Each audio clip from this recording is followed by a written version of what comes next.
तो मैं जो कदम सरकार ने और धर्मेंद्र प्रधान जी ने लिया उसका स्वागत करता हूं, सम्मान करता हूं और सभी देशवासियों को बधाई देता हूं कि ये एक लोकतंत्र की जीत है जो आज हमने देखा और इसे ऐसा ही आगे भी हम सुरक्षित रखें लोकतंत्र को भारत में।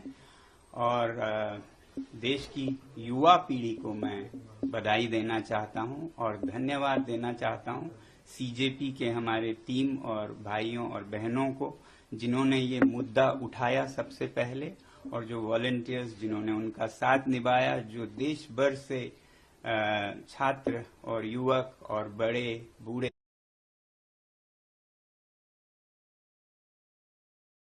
लोकतंत्र के लिए खड़े हुए, उन सब का सम्मान करता हूं मैं। और सबसे बड़ी बात कि जिस तरह से उन्होंने शांति बनाए रखा जहां ये प्रदर्शन हो रहे थे, कुछ जगहों पे दुर्भाग्य है कि छुटपुट घटनाएं भी देखी। मुझे उम्मीद है कि इस शांति को हम बनाए रखें और कहीं भी कोई गलत बात नहीं होगी आगे भी। ये जो शक्ति है लोकतंत्र की वो हमारी शांति से हुई है, ना कि हमारे बाजुओं के बल से। उसके मुकाबले तो आपके बंदूकें हैं, मगर जो शांति की हमने ताकत दिखाए उसके मुकाबले कोई हथियार नहीं है, तो उसे बनाए रखें। अब जब आप महसूस कर रहे हैं कि आपकी जीत हुई, तो विजय में विनम्रता सबसे बड़ी बात है, वही आपके चरित्र को प्रदर्शित करता है, परिभाषित करता है। तो अब जब इस आंदोलन को जरूरत पड़े और कुछ आगे लेना हो या फिर अभी रोकना हो, जो भी करें बहुत ही शांति से करें।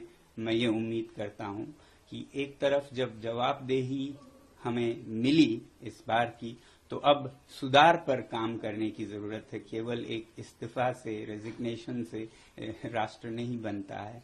तो शिक्षा में सुधार हो, इस पर भी आगे काम हो। मुझे पूरी उम्मीद है जिस उदारता से सरकार ने ये कदम ली है वो इसमें अब सुधार के कार्यों में भी जुड़ेगी।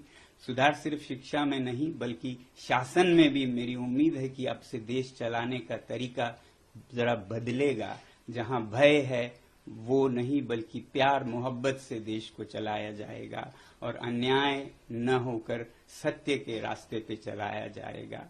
और वैसे ही जहां कहीं भी जिस रूप में भी भ्रष्टाचार है उसे हटाया जाएगा और सच्चाई के रास्ते पे एक भारत देश के लिए और विदेशों के लिए भी एक उदाहरण बनेगा, सच में विश्व गुरु बनेगा।